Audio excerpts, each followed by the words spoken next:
I rise today to bring, at least initiate a step towards bringing to fruition the dreams of many of our great leaders of the past.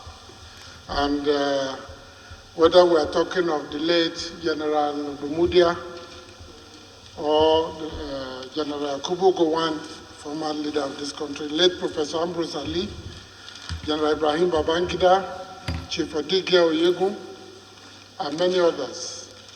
These leaders have at one time or the other visited Edo State, Afuze in particular, and made commitments to utilizing the established facilities and others that we were dreaming about and create a foundation, a platform for the growth and development of sports in Nigeria.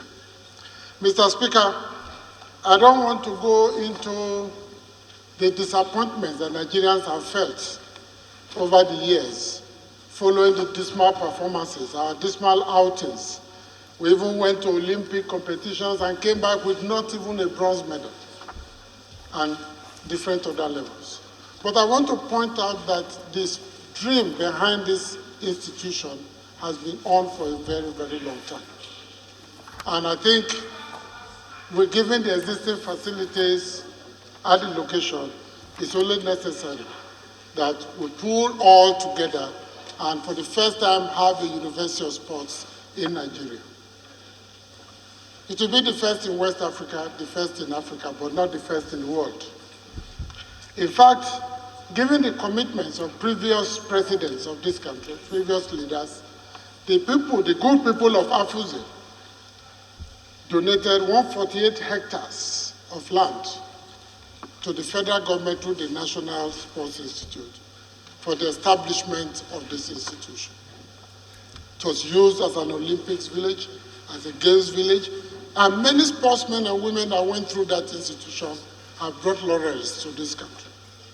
In fact, at one time, the national team had about 6 sportsmen, footballers, who had at one time or the other attended that institution. As we speak, Mr. Speaker, there are facilities on ground that would enable the takeoff of this institution when established. And they are well detailed in the lead paper that has been circulated twice in this House. But, Mr. Speaker, the reason, the justification why we are pushing that a Federal University of Sports be established has more to do with creating not just training facilities, not just educational facilities, not just opportunities to train managers, but to create for a change an opportunity for Nigeria to begin to take its place in the world of sports. Now, we all know that in the world today, Mr. Speaker, sports business is big business. A world heavyweight boxer today in one fight can make more than the budget of many states in this country. Countries in Europe are taking sports as a national responsibility.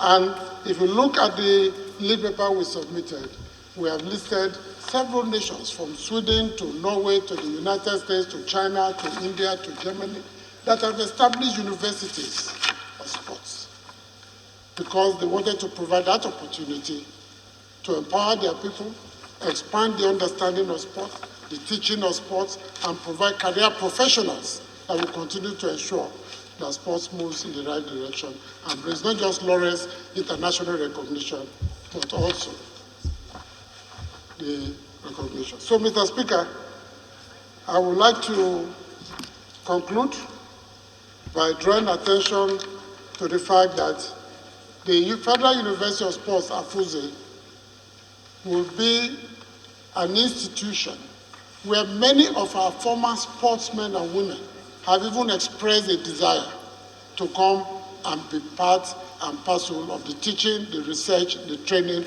and other requirements to move the institution forward. And that institution, in a short time, will become self-funding because it will attract sportsmen, women, and administrators from around the world. Thank you, Mr. Speaker, for this opportunity. Thank you, respected colleagues. I suppose this is a very straightforward bill. If you permit me, I'll put a question. Those in favor of the bill that bears second time say aye. Those against say nay. The ayes have it. Clerk is invited to read a long time.